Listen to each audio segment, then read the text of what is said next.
Guys, welcome back to the Nobody Asked podcast. Where did they go? If you said welcome back, where have they been? Oh, I don't know, out and about with their lives. What if this is their first time ever being here? Okay, big talk from you. You think you're gonna? No, I'm just wondering. pull I'm in just all concerned. these new I'm inclusive. I just want to make sure that everyone is involved. Everyone who vowed never, I will never listen to the Nobody Asked podcast. It's over. You said not till Osher's here. Welcome, guys. I gave it away. Our last guest host of this podcast is Osher Günsberg. I can't believe it. Welcome. I'm grateful to be here. Thank you for having me to your studio. It's nice to be here at Barking Dog Studios here in the overpriced rental district of Sydney, which is lovely. It's the kind of place where you look inside and you go, oh yeah, oyster light, sprayed concrete ceiling, Hey, 4 bolt locks, why are you outing my safe house? neighbourhood. Can I tell you, the dog upstairs, his dog walker is coming, I'm told, within the next 10 minutes. It's all been going on here lately. We really are living in the inner city. There was 2 turkeys in our yard yesterday. No, completely enclosed yard. Bush turkeys. Bush turkeys. Amazing. I got a photo from the upstairs neighbour saying, since when do you guys get a dog? And I zoomed in. I was like, is that a fucking turkey? Bush turkeys really are, they're like the underdog ibis in that they've been there the whole time. And the bush turkey has always been the suburban encroachment native animal going, hey, I was here first, motherfucker. And they're huge and terrifying. Yeah. But then we started building canal developments. Then we started reclaiming the wetlands. And then the ibis went, oi, where are we supposed to live, motherfuckers? And then the ibis just took over because they are adept at wheelie bin skills. Is and this bush modern turkeys day can't. evolution? Bush turkeys can't. They don't have the beak for the wheelie bin, so they don't have access to the calories that the wheelie bin provide. And therefore, the sacred ibis. I went to I took my son to go and see the Ramesses exhibition at the museum. It was the first time the sarcophagus had been outside of Egypt. Oh, cool. And on the walls of the temple that are 5,000 years old is painted the bin chicken. So it's the same animal. It's the ibis. They do look quite Egyptian, I would say. They are. Yeah. They fucking are. It's the same animal. But once you say it, you go like, yeah, they look hieroglyphic. Because they are. Because they are. They're on the freaking sarcophagus. It's right there. It's painted. Yeah. So there you Wow. go. No wheelie bins in ancient Egypt though. And if the bush turkey had only figured it out. So they can figure out a pyramid and not a wheelie bin. You know why I fucking love the ibis? The ibis are bastards. So it's like 96, I think, there was an A330 taking us from Coolangatta Airport with 280 people on board. And as it powers up to leave the runway, going, I don't know, fucking Toowoomba or, no, you wouldn't fly to there, somewhere like Sydney or Melbourne or whatever. As it powers up, it like sucks 6 ibis into the engine. Massive bird strike. They nearly came a cropper, like nearly everyone, they just nearly ploughed the plane into the houses at the end of the runway. It nearly came terribly, terribly wrong. And the Gold Coast City Council were like, all right, we might have to do something about these ibis. They're protected, so you can't kill the alive ones. The only way to control ibis numbers is to destroy the eggs in the nests. Now, there was an ibis colony at the Currumbin Wildlife Park, all right, where the umbrella-orchids come and poo on your head while your parents take a photo. Good. And they kind of figured out, hang on a second, every time that person with that uniform shows up, our chicks don't hatch. So they moved their nest on top of the saltwater crocodile enclosure and they're like, and fuck you all. They figured out that, they never go there. So in the middle where the saltwater crocs are, where the Department of Forestry or whatever, wildlife people controlling guys, and so they're like, we'll be here. See you soon, Airbus. We're coming for you. They're like, we didn't kill him. They're smart. Technically, we didn't kill the ibis. They're very smart. What would you like to talk about? We want to talk about the side project of wrestling and how on earth a man who does Kentucky Fried Chicken thing ends up in Europe for weeks at a time, and like it's crazy. What? Like I'm in the wrong. I thought I was like from big TV money world, and here's this motherfucker's like holds a bucket under his arm, a bucket of chicken, and now he's in Greece. You're telling me. You are telling what have I done wrong? me. He's so marketable, I think, because he is skilled and smart enough to make actually good content that it's not excruciating to watch, like some influencers. Hey, guys, all those influencers love you. Has he done the thing where he's playing his girlfriend with a towel on his head? No. Because for me, that's the line. it. That's the line. You're done. You're done in our eyes. We have a policy on this podcast. We won't make fun of any influencers by name until that tea towel goes on the head. We're name dropping. They're done for. Enemies of the pod are the tea towel community. I'm telling them. I'm sick of them. My son asked me the other day, so we've got 2 kids, one's 20, one's nearly 5. He says, Dad, do you have any enemies? I don't think so, mate. Well, as far as I know, maybe.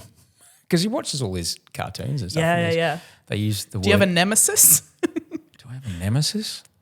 Yes, I do. Really? My urethra. No, my prostate. My prostate gland. My nemesis is my prostate gland because as I'm 50, right? And as you get older, your prostate just, like your ears and your nose, just keeps growing. It's like, we're not done. Sorry. Like cartilage, I guess. So I don't know what the fuck it's made out of. Yeah. But you end up peeing really, really slowly. And your doctor's like, no, you're fine. Like, but what? And how many seconds are we talking here, if you don't mind? Well, we count in minutes, mate. We count in minutes. So my nemesis is my prostate because you end up not sleeping very well because you're getting up all night to wee. You're spending more time Awake, weeing than asleep. Stepping on Lego and kicking your shins on coffee tables and stuff. So I've the last 6 months or so I've found a remedy to this. But yeah, if I had a nemesis, it would be my prostate. In no world did I foresee the answer, and in no world is there a better one. Oh, goodness gracious. Okay, the prostate. Your nemesis? Do I have a nemesis? Lachy. No. I reckon, Lachy and I are nemesis if we ever do a 2-episode day. If we ever do a 2, record one after the other. 2 podcasts in one day. No, listen. Fuck, do you know how hard it is? No, listen. Oh. No, it's not. It's not because that's hard. It's because Lachy and I's dynamic is absolutely electric until you flip the switch on it, and then it's one of us is just. I think that's his selling point is like, it just sails just on the edge of being a fucking punish. Yes. And then you're like, I'll let you get away with it. Like, it's funny and cute for now. No, the thing is, I sort of almost have touched on it on the podcast before. The dynamic is really good. Even before we ever had any type of disagreement ever, I was worried. I was like, 2 big personalities. I don't know about this. I want us to ever have an issue. And not that we have had an issue, but, you work with someone, you iron out, just like what, like delegating tasks and working, especially because we took this podcast. We were originally supposed to have so many people working on it, as a part of a like Spotify thing. And then we took it right back to both of us doing it all, which was really, really nice because I didn't know if Lachy would ever want to do that. And because it was like an arranged podcast marriage. I'd never met him before we did. Like Simma Auntie was here and she's like 60%, most 60%. Yeah. And so he was like, we're going to do all the work. I was like, oh, yeah. We. Huh? Oh, we. We. We is crazy from you, but he does a lot more of the editing than I do. And, the only times we've ever bickered, I was worried about it, but it actually works very, very well. Neither of us really bottle anything up. He's so to the point, so stern, and but it's not something that he's been holding on to for very long. And I'm so sensitive, but I can bottle things up for maybe 5 seconds. So if something goes wrong that day, he's like, you need to pick up your slack like this, and I'm pissed off about it. And I go, I know, and I'm sorry, and I love this podcast so much. And he goes, it's fine. Everything's fine. And I go, yeah. And it's done. That's important. It's just done. It's very important. I think you both work very well together. Yeah.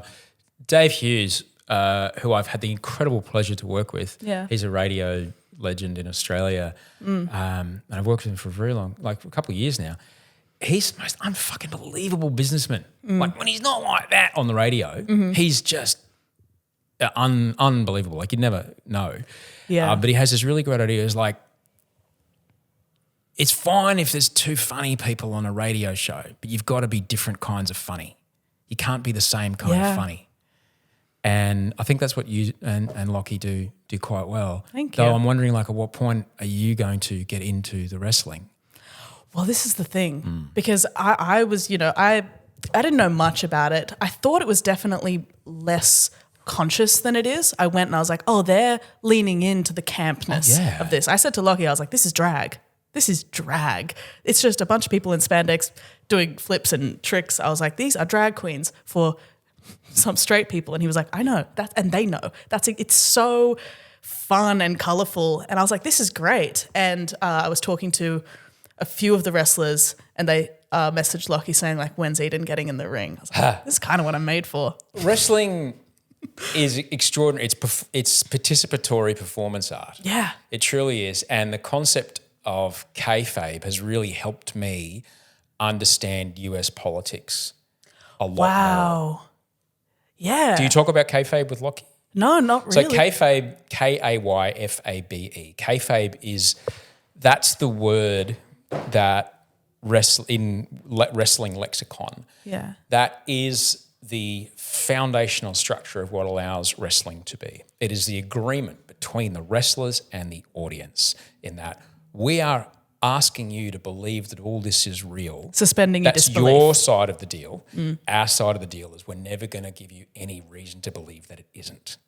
So The Rock and Stone Cold Steve Austin might be best mates, but you never see them arriving together.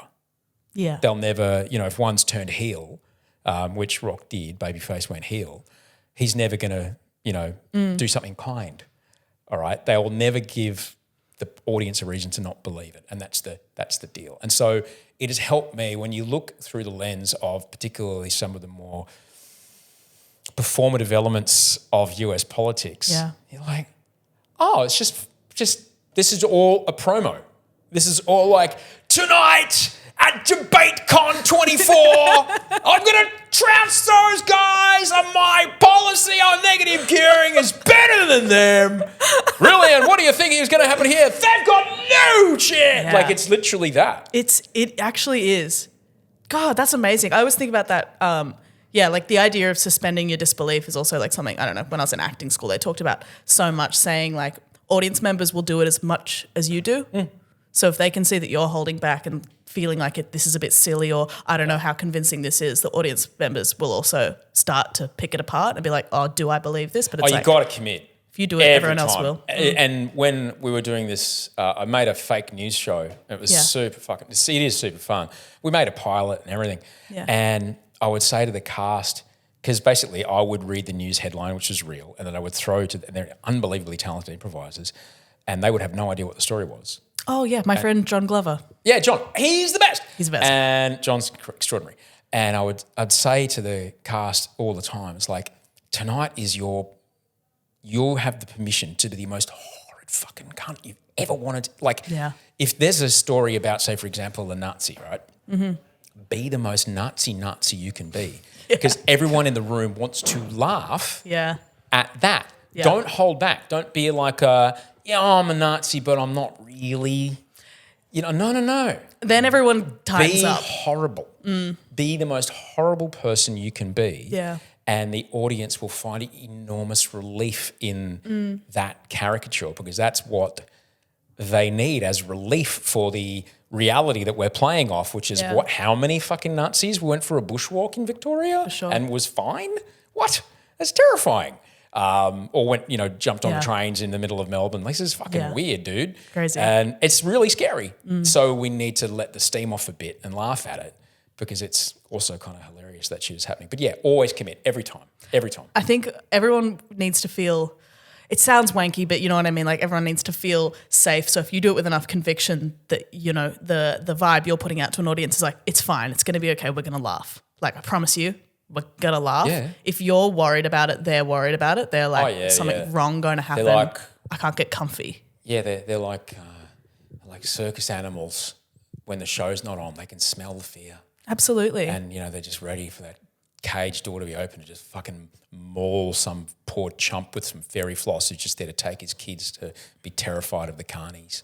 I always say, especially with comedians, I'm always impressed by comedians I love going well, but seeing comedians I love bombing well, is great. It's just so like it's just fine, and then they can save it. The only way to save it is by being comfortable in it and not freaking out. You see someone like about to break down. It's just when I was doing that news show, when I'm delivering, I write 2,000 words every day of like tight monologue comedy jokes. Wow. And I have people helping me, but because I just simply can't do that and put the show together and put all the cameras up and perform it and then pull it all down and then edit it. Like I needed help. And we'd write a line that was really fucking good and then no one would laugh. And I'd be like, I'm finding that really funny that you're not laughing at that. Yeah. Because that's a really good line. Yeah. You know? Yeah. That's hilarious that you're not going to laugh at that. Mm-hmm. Really? Okay. I have funerals for bits I've tried at one open mic 5 years ago and it feels like the one that got away. I'm like, really? Are you guys sure? Were you guys tired that? Please, come on. But I'll never do it again just in case. Some of those ones. And it shows up again, I think, if you have a look at how Disney used to animate. I've been to the studio in the Valley in LA where I used to live and how they used to animate those massive, massive feature films. And they've got a camera that has 9 levels of slides, essentially. And you can see, and there's YouTube comparisons of it, but to save time, essentially, if there was a dance sequence, they would use the motion and movement and choreography of one film and they would put it in another. So the structure of the gag from 5 years ago, still good, just you'll shift the ingredients around. Yeah, I know they used to do that with all the Golden Age movies and then all the old animations. They still use so much motion capture. At like musical theatre school, my dance teacher, she was one of the motion capture like actors, dancers for Happy Feet because she's a tap dancer. Yeah, right. And so she was They were all the Brent Street kids, weren't they? Yeah. G went there for a while. Yeah, cool. She was saying like, and we were like, what? And she sort of reluctantly, we pressed it out of her, but she reluctantly showed us the walks of all the penguins and we were losing our minds. And there it is. And we were like, yes, that's that penguin I watched growing up. It was crazy. Great movie, by the way. Yeah. Great movie. And the same person made Mad fucking Max. How great is that? Incredible. George Miller. Do you know what's another crazy directing combination, I guess? Do you know M. Night Shyamalan made Stuart Little? There you have it. What? Amazing. You know, there's probably a director's cut. And it's dark. Where Bruce Willis shows up. Where Stuart Little goes insane and starts ripping people apart. But Stuart Little's not a mouse in the end. I bet there's a whole version of that screenplay that he originally pitched. Absolutely. And they went, if you cut all this part out, it's a great kids movie. What if he's just a mouse and he wasn't, there's no inner turmoil for him? Do you know the book that it's based off states that he's not a mouse, he's a little boy shaped like a mouse. Right, if something is this small and is shaped like a mouse, why are you telling me it's a boy? I think they're confused. It's a mouse-shaped boy? It's a mouse-shaped little boy. If he looks like a mouse, I reckon he's a mouse. So... It said he looks and behaves like a mouse. But he has a tail. See, I wonder if... Is it because I only think about mouse-shaped boys now because we live in an old home. Like, Sydney's... Mm-hmm. It's an older city than the one I grew up in Brisbane, which wasn't there the week before I moved in there and became there.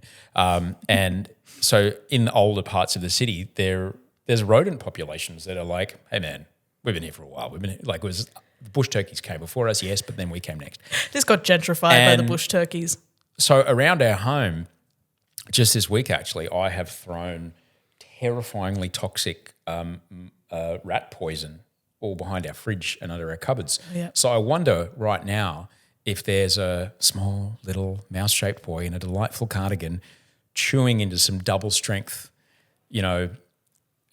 rodenticide. Being carried away on a little stretcher. Letting its little, like literally liquefying its liver. So because that's the trick with these poisons is they're like my, ADHD meds. They make them really thirsty. And so they leave the house looking for water. And then so they don't die in the home, which is they just go outside for the dogs to find.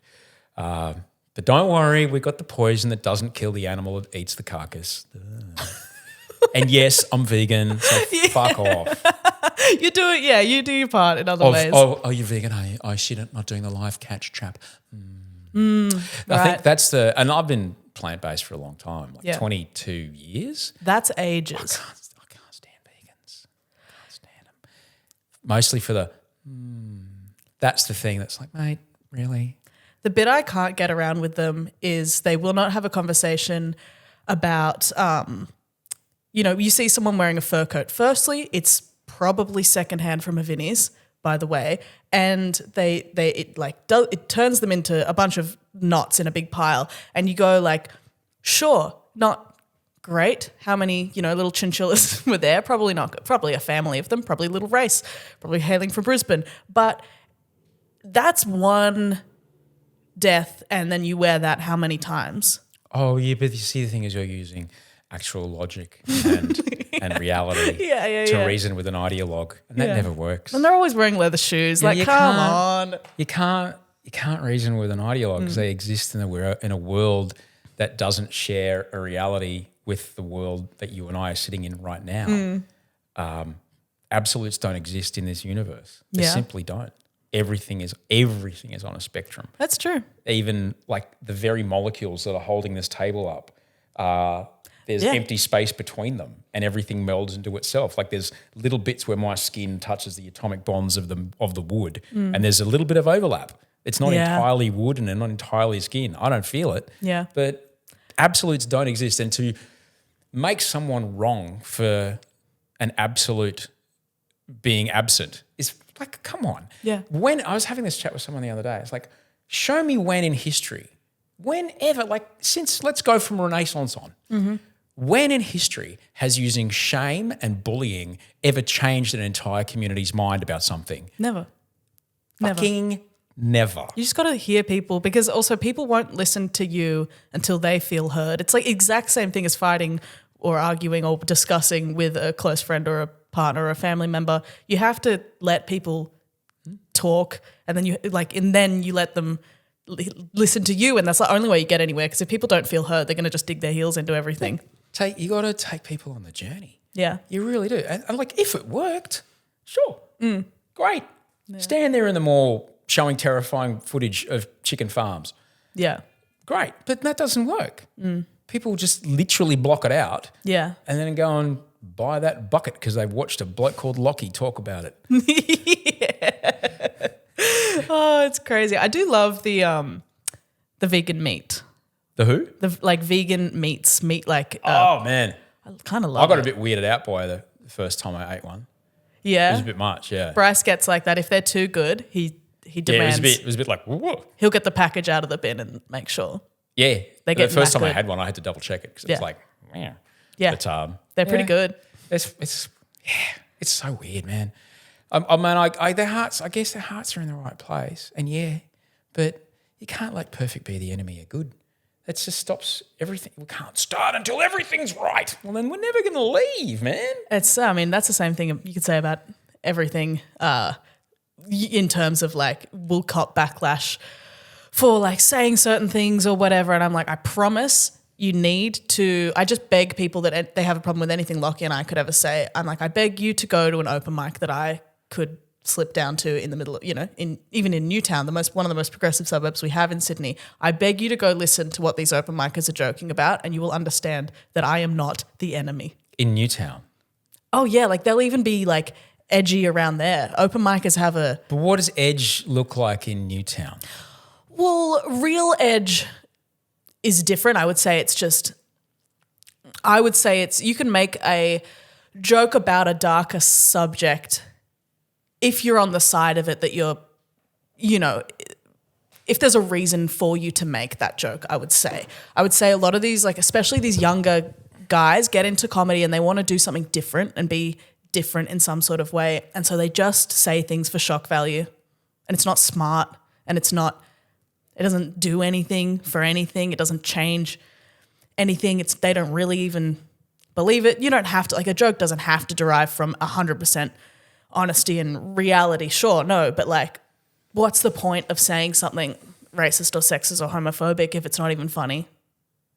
Why? Because you just want to have. Oh, you can't joke about anything, Eden. No, that's not what I mean. You can if it's funny enough. Oh yeah. If it's funny, you can kind of get away with anything. That's the it's job funny. of the comedian. Yeah. The job of the comedian is to, and I think Sloss puts this very, very well. For sure. If you don't laugh at this joke that I'm making about my dead sister, then I haven't done my job very well. Yeah. Because my dead sister's not funny to anyone but me. Yeah. I think it's hilarious. But I need to take you to the point where you feel okay to laugh about my dead sister. Sure. And if I haven't done that, that's my fault. And I think like the way he kind of talks about that and even puts his own philosophy of getting those gags over the line. Absolutely. Is really, really quite clever. And to be honest, like if you're just going to stand up there and say that kind of stuff, it's like, mate, you may as like it's not a live comment section of a YouTube video. You know, you're now experiencing why people are so horrible to each other online. It's because when you're standing there in the room and you look at another person's face and you realise that you've said something that's a bit shit and you've hurt them, it feels weird inside your body too. Yeah. And what's that? Oh, that's empathy. Oh. Yeah. It's way easier to, completely not have to deal with that across a computer screen. I love that whole spiel that, Daniel Sloss gives in that entire special. It was like a key part of me figuring out how to write both shows that I wrote because I guess, it was always funny to me because laughing to me has always come from, it's not even like a deflective thing or I'm trying not to feel so I'm laughing about it. It's purely been a way to process anything because when things are absolutely ridiculous, you just at some point have to go like, what? And it is that laughing thing. There's some ridiculousness it's crazy. At the moment. And it's the saddest times I've ever experienced something hilarious has happened. My first show was about growing up with like a heroin addict dad, and the second show is about how I dated a boy in a boy band, and the boy band ended up being like 3/4 full of actual pedophiles, and I had to fight an entire team of managers and record label execs. And I was 19, and I was just like, why would this? Hey, my life keeps doing these weird storylines that I can't. Like, who's writing this? Now I'm thinking, how old are you now? I'm 25. Oh, no. Okay. You never would have heard of them. They were industry plants, and they got swallowed back up in a year after I did a lot of damage. Wow. It was, and then that was what my show this year was about. And people were like, crazy, you could have just written an hour of stand-up. And I'm like, yeah, but I've been like itching to laugh about this particular thing that takes probably an hour of explaining. I don't think there's never been a better time. Like if you're really brave and really fucking good, there's some absolutely ripe content to make gags about right now. For sure. It's terrifying to get anywhere near. I'm not going to do it because I don't have the skills. But what did I see the other day? Rudy, what's his name? Rudy, head tattoos. I've got his Rudy Lee. You know him. He's like half Maori, half Aboriginal. Oh, yeah. Yeah. He's got this bit about Israel and Palestine, which is fucking devastating. Yeah. And it's so perfectly delivered. Have you seen the bit I'm talking about? I don't think so. I'm not even going to attempt it. Okay. But because I was waiting, like someone's going to make the best joke ever about this, ever. And it truly is. It's the most astounding bit. And you watch it and be like, fuck, man. Like no one can come at you for like that. you did it. No one can come anywhere near. That is gold. That is unbelievable. Unbelievable. And but you've got to be the amount of work that it would take to get to that point. You can't just stand there in your leather jacket, pre-2009 Jim Jeffries and shout. And you know what? And all those youngsters on the scene, they're going to try. They're going to try. Is it the same jacket, do you think? It's the same leather jacket that just sits at C's flashback and someone just goes and grabs it every couple months? It's making the rounds. Yeah. It absolutely is. I know it's those exact comics. They're going to pull out that stool and sit on it at the start of the set. Reach inside the pocket and go, what's a set list in here? Ooh. Chicks, eh? Yeah. They're going to hold that beer can, swirl it around. look into the sky like they're saying something prolific. I've seen it happen at the store, and I've just seen bookers like melt into the chair like, oh God, we got a live one. What do we do? This they just act like they're like that. They feel like they're Chappelle. They think they're Dave Chappelle. Right. And it's like, you're 30. Why would this be your homecoming tour? Like what? When have you ever been funny enough to pull out that stool and sit on it at the start of the set?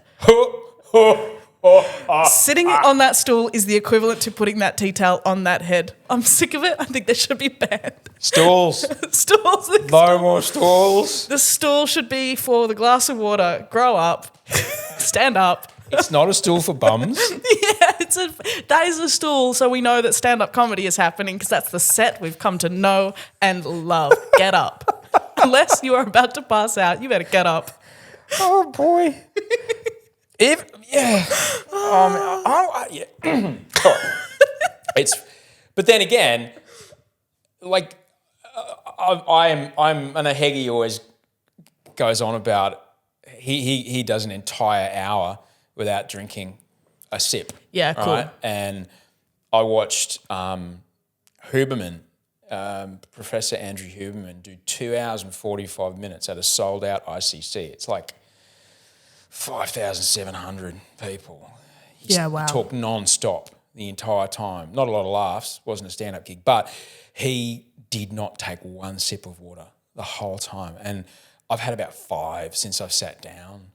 Like, I guess both of those guys aren't on the same medication I am because my meds make me quite thirsty. But which meds? Wow, it depends what the meds are for. But they're great because there was a time, I've been on and off meds a lot over my life, but the ones I'm on at the moment, I remember one psychiatrist once said to me, oh, now we know what's happening.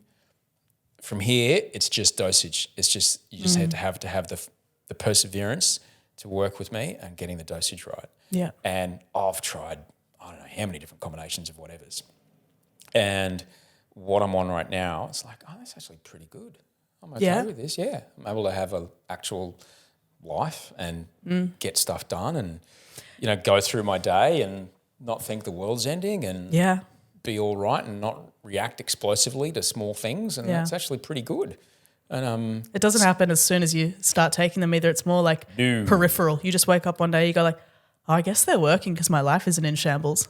The way I describe it is I like cycling, which is a thing that a lot of people do, and there's one of the greatest sporting events in the world is called the Tour de France. It's recently ended. Heard about it. But you may have also heard that there was some time there where a lot of the athletes were on the gear proper. Yeah. And you can take all there's photos, and when I talk about it on stage, I show a picture of it happening, of Lance Armstrong going up the Alpe d'Huez, which is this monstrous, like 18% grade, which is like that, and goes for fucking 10 Ks straight uphill. It's terrifying. Yeah. And he's like, and I basically say, you can take all the EPO you want. You still got to pedal your balls off to get to the top of the hill, right? So I can take all the selective serotonin uptake inhibitors I like, but if I don't do the work, nothing happens. Yeah, fear can still get in the way, and that's the biggest thing, especially with ADHD. I find like I can be as on the ball as I want. I can also be super concentrated on procrastinating, doing the work. That doesn't change the mindset of am I going to do it or not, because it has so much to do with like the anxiety around completing a task that might be nerve-wracking or intimidating. It's like I can take this medication and I might be color coding the bookcase, or I might be sending the damn email. That's still up to me. Yeah. No. The thing that doesn't. It's not like it's not like an antibiotic will actually go inside your body and actually kill the bug without you choosing. That is it. You don't have to do any work. It'll happen. All right. I've been on IV antibiotics for a fucking hectic infection for a while. I had a pump with me and I had a thing in my arm. Whoa. Like it was weeks. And I didn't need to do anything, and the bug didn't kill me. Great. Meds for psychiatry though, it's simply it's like a bit of WD-40. It just loosens the joints a bit, and so the hinges work again. But you still need to do the work, otherwise nothing happens. Yeah. But if you're still drinking and stuff when it's happening, you just end up pissing it out, and then nothing happens. Yeah, absolutely. Your body's sort of not You got to take responsibility. Your body's for like, I don't know what you're putting in me anymore. I'm not even focusing. Like, I'm not looking. I'm not looking until when I receive a glass of water, we'll talk about what else you're putting in there. You got to take responsibility for it, and you got to, and that's it. But you can't. Nobody wants it. I've found. I've been on and off with psychiatrists since I was 5, man. Yeah.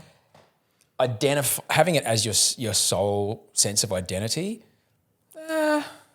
I don't know if that's a great call. It's crazy. I get why people want to do that. And the thing that does shit me is certainly when I got my OCD diagnosis, you'd hear people go, "Oh, I'm just a little bit OCD." No, you're fucking not. You just like things neat. You don't want OCD. I've got it, and it's not nice. Yeah. All right, but I certainly don't go around.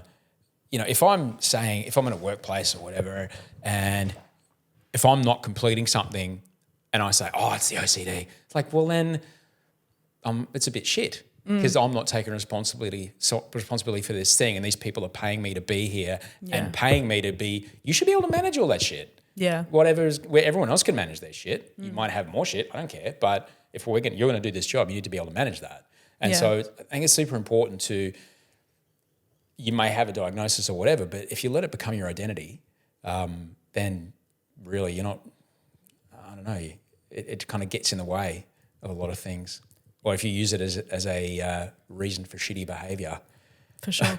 I can't play that, man. It also comes with so many benefits that people maybe who don't struggle with that don't get. Like, I'm sort of sick of hearing people be like, it's my superpower. But there's some things that you can bring to the table because of your experiences with that, because it broadens your horizons. Your mind experiences things that maybe people without that condition or disorder, whatever, haven't had to think about the world through that lens. This is true.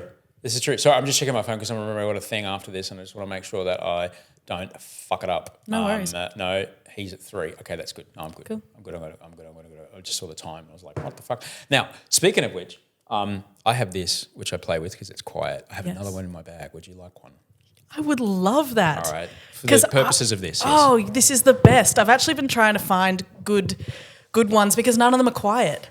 Those little fidget cubes that they have. Quiet ones. There's a little kid. He owns his company, and he built these things.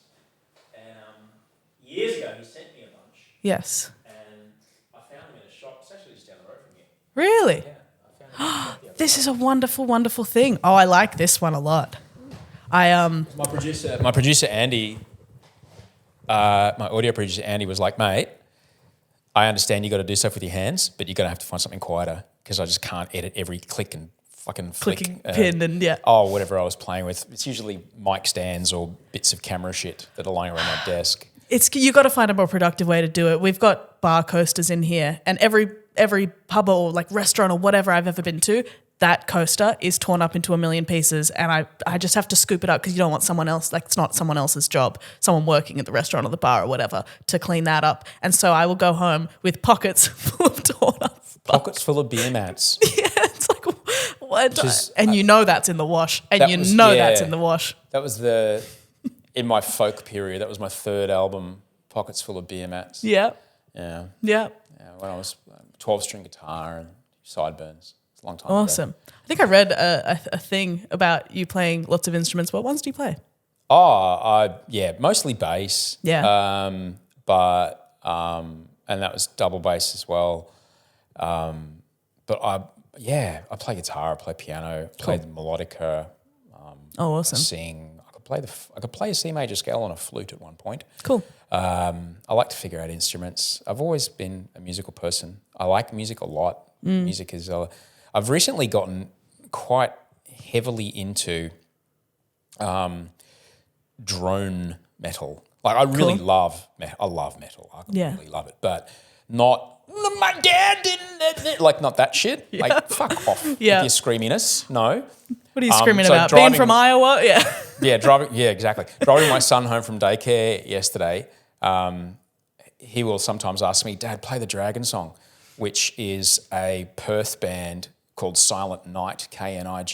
Cool. And there's a dragon on the cover, and it's very gallopy. It's songs about unless I like metal, right? Yeah. But unless there's kind of warlocks and goblets and dragons and swords and Vikings and shit, I'm really not interested. Okay. So yesterday we were listening to Twilight of the Thunder God Great. by Amon Amarth, which is really fun. But when I write, and I write a lot, all right? So I do a lot of writing for the podcast and I write columns and I'm writing another 2 books. I've recently got into this drone stuff. Like there's a band called Sun. I think they're from Oregon or San Francisco or something. Like just 14-minute long soundscapes of just feedback. And it's just excellent. You got to start going to some concerts with Bryce. It's like he's real into this kind of, experimental. There's no metal. lyrics. Yep. And there's another band I love. They're called Conan. And it's just proper, just doom. Yeah, I really like it. But then again, I'm also, I like all kinds of music. I like everything. If it's done well, I like it. And if it's got, if there's a certain, I guess, sense of emotion that I connect with as well. Certainly, funk music or for sure, or kind of early hip hop that samples a lot of the Blue Note records and stuff like that. Blue Notes is sick. I played double bass in a hip hop band for a while, which is really Cool. really fun. And but it's mostly metal, and that's what I really like.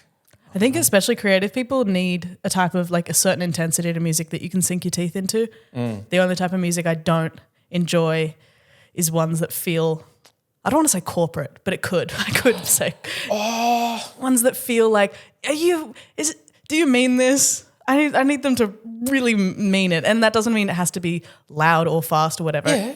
Just anything. I need them to put their back into it, whatever you're going to do. Really, really great pop music is so hard to do. Yeah. It's like a really great joke. It's so hard to do.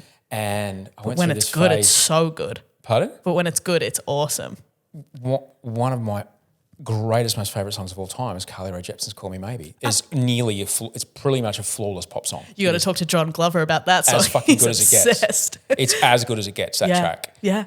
It's just amazing. It's It's great. incredible. You cannot. I remember when it came out that summer, I was in New York and I was like, what is this? And when Wolf and I, we sing all the time, and he loves that one. But this morning we were I took the bicycle to daycare this morning. Cool. I have a cargo bike, and he goes on the back, and we have a Yui Boom. Cool. And we always listen to a song on the way.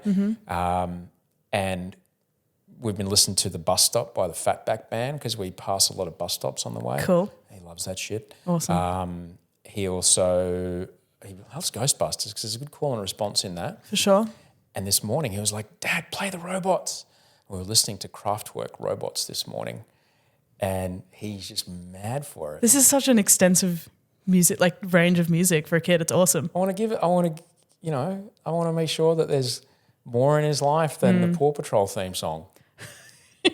Which, mind you, Kind of. Blaze and the Monster Machines, which is kind of Paw Patrol adjacent. Blaze and the Monster Machines, I'm like, if you wrote all the songs for Avril Lavigne and then she went off with a Nickelback bloke and you were still looking for work, I reckon you went and wrote all the songs for Blaze and the Monster Machines.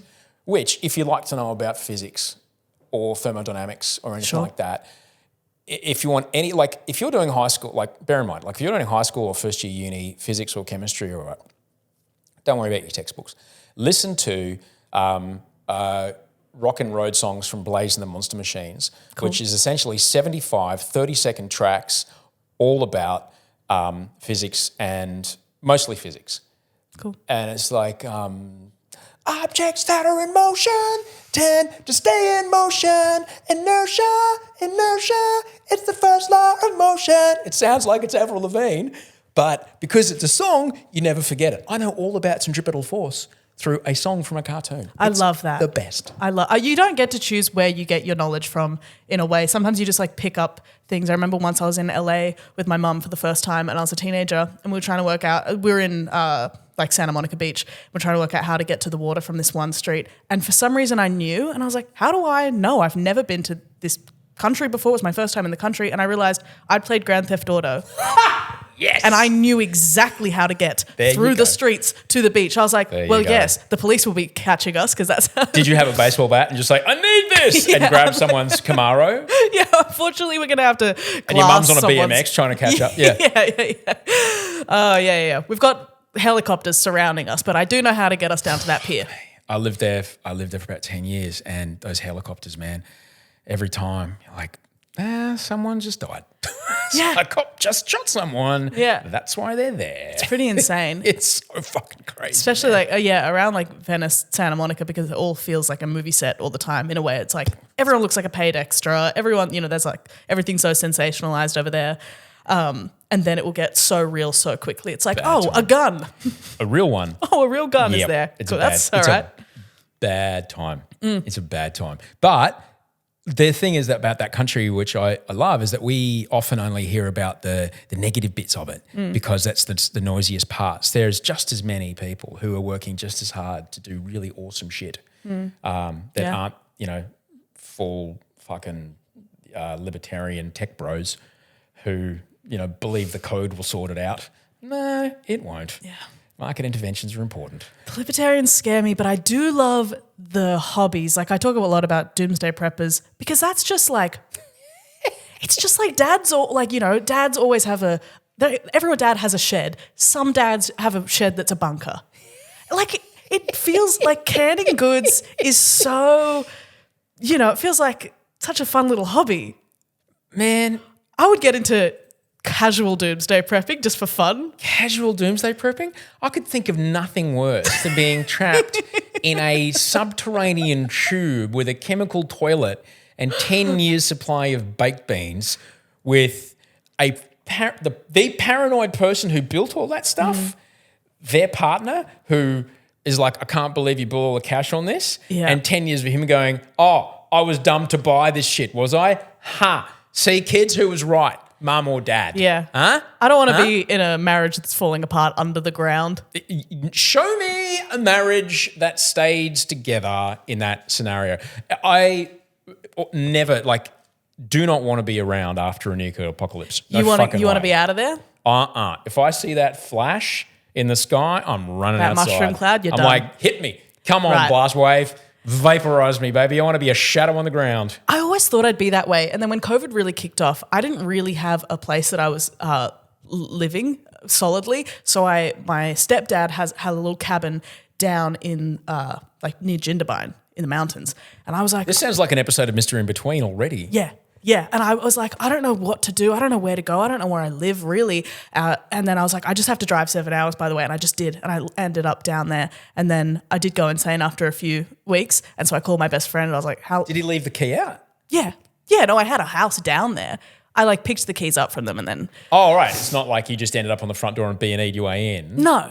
All right. No. But, it was around the time of in 2020 when it was really kicking off. We really had no idea which way it was going to go. It was punching people in the supermarkets over toilet paper territory. And so we were like, how big is this going to get? Is this going to go back to normal by the time we're in 2024? Or is this on? And it's really interesting because I really struggle in day to day, the folding of the washing and the putting it away and the remembering what's bin night. That is the apocalypse to me.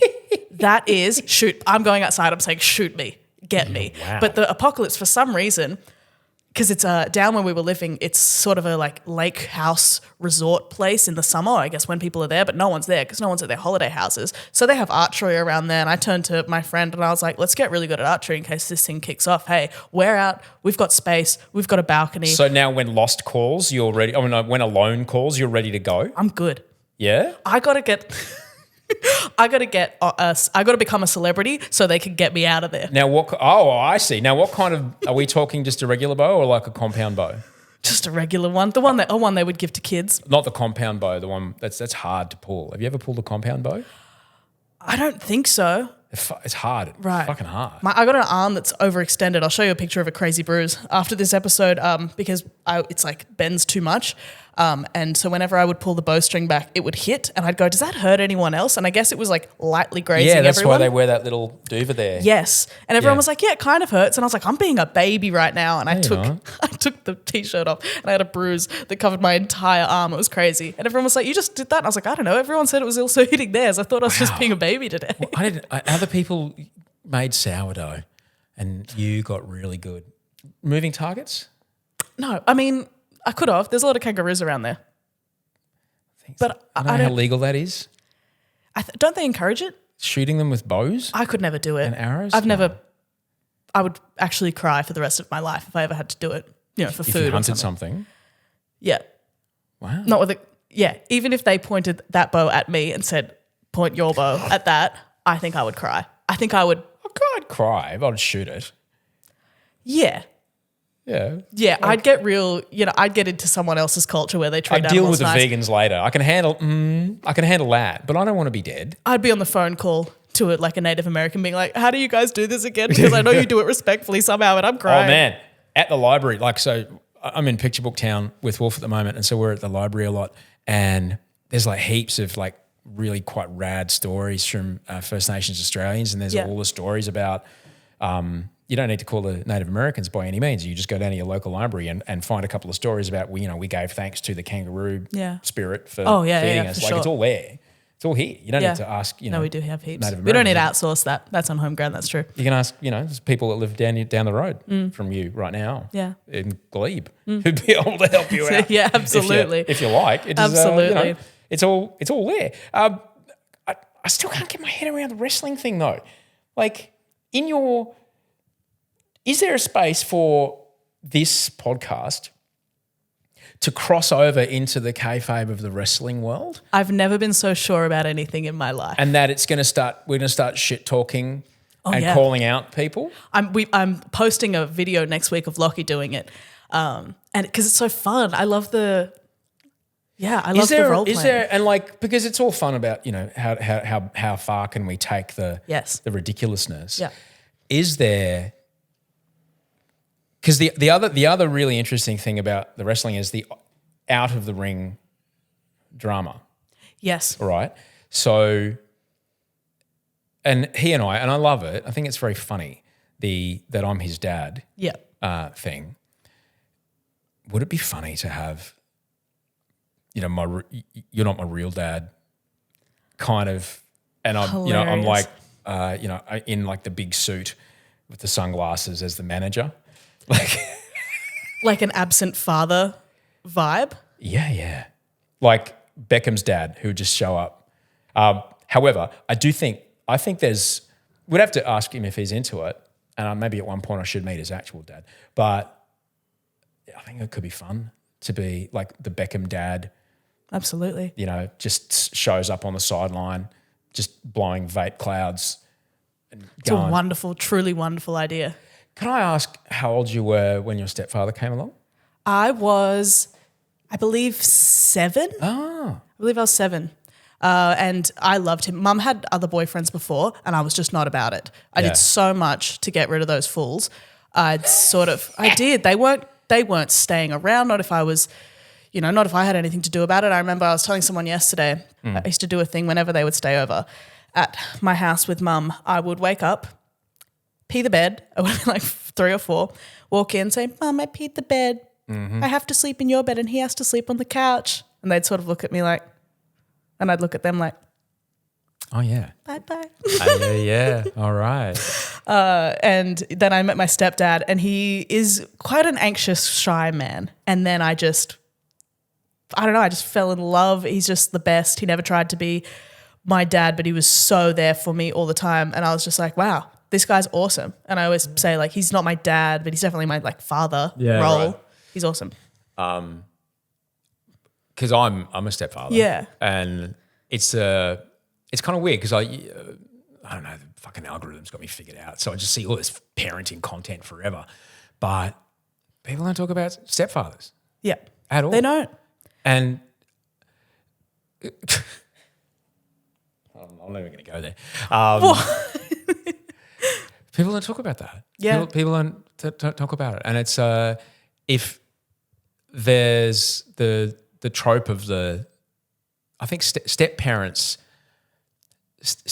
can either completely fucking destroy things way more than what the relationship was previously for the actual parents, or step parents can, go in the other direction and change the course of everything for not only the partner but also the kids. Absolutely, especially your self-esteem. Being around someone that's not obligated to parent you and does it anyway does wonders. But you got no choice, mate. Yeah, I guess. I guess. No. Like one day, she was my girlfriend's kid, and it was fun. She danced around the living room while I played ukulele. Would make up dumb songs for her mum to laugh to, and the next day I woke up. I'm like, oh, if a bus was coming and you were in the way, I would push the bus out of the way and die. Yeah. I'm a selfish fucking asshole, and I would die for you. I guess I've got one of those people now. Yeah. Yeah. Every dollar I earn is now to try to make sure that everything you need in life happens, and wow, you don't have no choice. It just happens. Yeah. It just happens. Yeah. And I got very lucky because there's a thing that, you hear men who've had kids say, when the baby came out, when they're talking about the, natural childbirth, and I looked in her eyes and life changed. I knew what love was. Well, that can happen. Well, truly, and it does. I know it sounds cheesy, but it truly happens, and everything's different and amazingly. But same happens. Same happened with G. She was 10, and amazing. She's 20 now, and she's taller than me, and she's just a fucking amazing human being. And all my really good music now is from her. Yeah. Yeah. Sick. Because you get old and you're like, I couldn't be bothered listening to Triple J. I don't understand any of it. Sourcing it out is hard. I like the music I get, but I don't understand the words that the person speaking in the middle. Like, I don't know. What is simp? I don't know. I don't know what the fuck that is. This song's good though. Yeah. Fuck. I've got to keep up with everything. Yeah. I'm trying to fucking pay the mortgage, man. Yeah. So it's funny though, because they would, she would do that teenage kid thing where they put on the song that you think you're going to react to. And, so I listened to a lot of Megan Thee Stallion with her and her mates in the back of the car on the way to water polo, thinking that I'm going to be like all embarrassed with a bunch of teenage girls listening to Wet Ass Pussy. And I'm like, mate, fucking don't even, I'm like, no. Yeah. Come on. Especially you're like, I've been in the entertainment industry for years. I've been in the back of a bus listening to an Eazy-E tape when I was 14. Come on, man. I know. Yeah. I know what's up. Absolutely. I appreciate it though. This is really good. I think Megan Thee Stallion's amazing. I think Cardi B's incredible. Megan Thee Stallion's fucking good. Yeah. It's good shit. It's amazing. I remember it was funny what you said about having a stepchild or having a child and, having that feeling of, oh my God, I've never felt anything like this. I remember my sister's dad, so we don't have the same dad, we're half sisters. He's hilarious. He has, I think, 7 kids to 5 different women or something. And when... I know, I've got a mate like that. He's literally got a magic dick. I'm like, what is it? Yeah. What is it? What it's do you crazy. do? And the kids, get younger and the wives do stay the same age. It's not a good look. It's not great. It's not great. And the names get crazier too. So is it like it starts with Rebecca and then Sarah and then... And then we've got names of alcohol at the end. That's their names. What, like... it's not vodka. Woodstock. Or Double Black. Or, hi, this is my new girlfriend, Black Ice. This is my girlfriend, craft beer, IPA. Yeah. This is my girlfriend, 40 Lashes. Or this is stout, by the way. Hey, kids, come and meet Galliano. She's awesome. God. No, she's not a rapper. Guinness, do you take this man to me? But he had a kid. This is my new girlfriend, Sam. Yeah. Sam Booker. Sam Booker. Okay, great drag name. Sam Booker. That's really good, mate. Oh, we're on really here. We're on here. He recently had 2 more kids. The other ones are in their 20s and 30s. He's had 2 childhood kids, and he called my sister, and she was like, "How's having the baby?" And he goes, "Oh, mate, I've never known love like this." Yeah, like, good. You've had good 5 opening. of us before. We're a month out from Father's Day. Now we're talking. She's like, congratulations on becoming a father. Song starts playing. mean? Congratulations on your newfound fatherhood. By the way, here's a QR code for a psychologist, which you might need. At my dad's funeral, he came up to me. He goes, "Darling, you're one of mine now. You're one of mine now." I was like, "Name yours in order, and then we will talk." You said that to him on the day? Yes. That's a great line. And could he? Like, come on. He was like, "Oh," I was like, "Can you take on another one? I don't know about this." Fruity Lexia, what? Yeah. Crazy. I love all of that. There's only one thing Lachy requested that we talk about. Oh, good that we're getting to it now. Yes, because sorry, we started with the ibis and bush turkey thing, and it really took off. I have a lot of crazy specific knowledge. I don't know. I'm a weird person. You're who likes well read about some. I'm strange literally things. the guy in the Mike Drudge film Office space who sits in the basement and goes, "Oh, that's my stapler." Like I'm that guy. There's a lot of things. Yeah. The one thing Lachy requested that we do discuss is your involvement in our podcast Hunger Games. Oh yeah. Which I loved so much that everyone really lent in to it. It was great fun. It was so much fun to do. It was the tape you sent in made us laugh so hard, and it was glad. It was so much fun, and it felt so real after a while because we recorded all of these episodes across a few days because I was about to go down to Melbourne for Comedy Festival. Uh-huh. And so I was here putting on, getting wigs glued on me by my best friend who's a drag queen and, gluing my eyebrows down and sitting there, and we're talking about these huge stories and the fact that we made it, I guess, like a tabletop game where dice really, because I was like, if we just write it all, people can disagree. If it's odds, that is the Hunger Games. That's it. And so it would start getting sad or good. We were really invested in how people were dying, I guess. It was really fun. And it's really the only time we could ever hypothetically kill people and no one could say, you can't say that. Well, people can say you can't say that for anything, and you know what? Fuck them. Yeah, but that was really fun. It was this- really fun. I liked it. I liked it a lot. And, that you now are pretty good with a bow and arrow. Well, yes. I mean, Yeah. there's a bit of Jennifer Lawrence situation, Could be. happening Could be. there. You always got to be ready. It's pretty interesting. Pretty interesting stuff. You got to adapt. Yeah. You got to be the ibis of the situation. I want to be maybe the Lenny Kravitz of the situation, or it wasn't Paul Giamatti. Who was it? The dad from Juno. Thingy, what's it?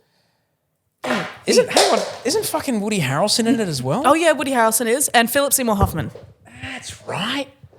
Philip Seymour Hoffman. He died by then. He did by the third movie, and they CGI'd him. Fucking hell, man. He did in the middle of filming, I think. Yeah. Tell you what, man, not good. that one made me so sad. It's awful. It was he'd been sober for forever, Mm-hmm. and this is in case anyone, just to bring it to a chirpy note, Hey, yeah. junkies of the pod. Addiction is fucking terrible, It's and the amount of pretty profit that is made in this country, the billions of dollars that are made in profit of addiction in this country is so fucking bad, and how completely beyond anyone's control it is once you get dysregulated. I think it was a rap party for something, and he'd been sober for 10 years or 14 years, and someone had handed him a flute of champagne, and it was a sip. Took a sip of champagne, and he was dead within a couple of weeks. Fucking terrible. Such a slippery slope. Terrible. It's not even a slippery slope, man. It's That's literally a straight drop. a Looney Tunes cartoon with a manhole cover gone. They walk off and then they that's fall. it. Yeah. They sit in the air for a minute going, oh, I think I'm going to... Yep.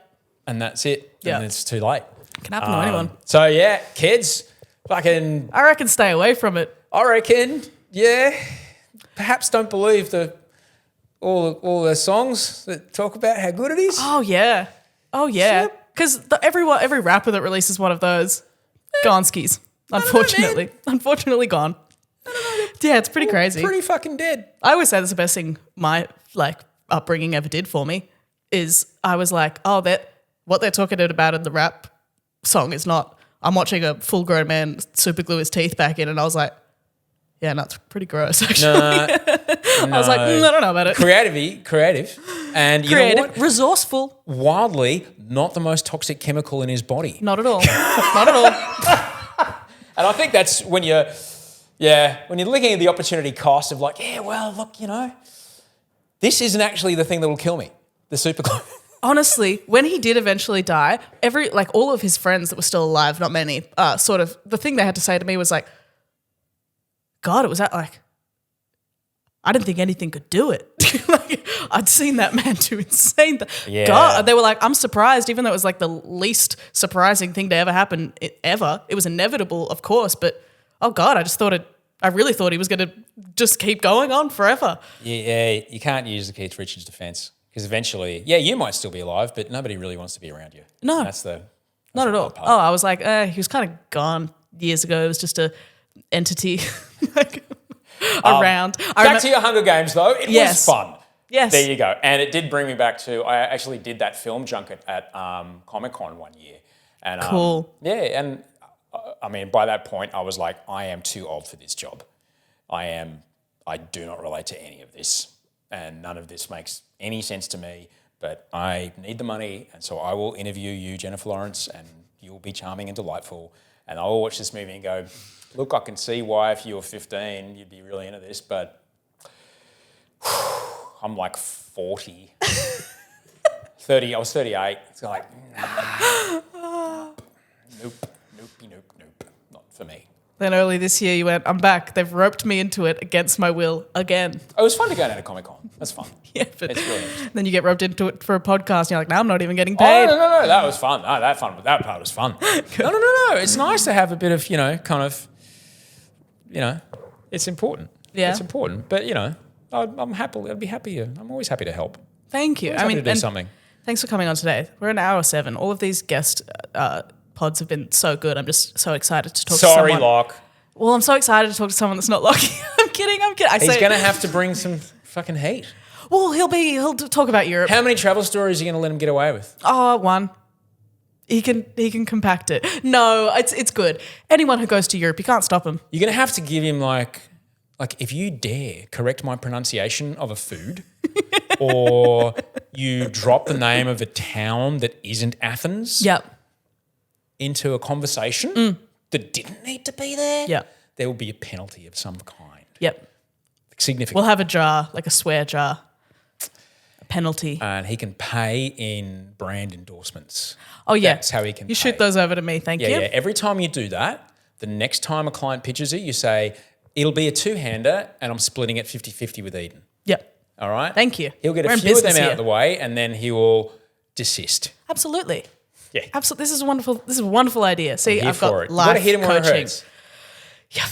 It's Lucky like corporate fines in Australia. They don't give a shit. People will sell illegal vapes until you put a 0 on the fine. Put a couple zeros on the fine. Yeah. Then they'll stop fucking selling them. Yeah. Same. You hear that, say, Lucky? Mate, the fine is that next thing that comes in, we go 50-50. That's it. We're taking you down. I'm coming with you to rise to the top.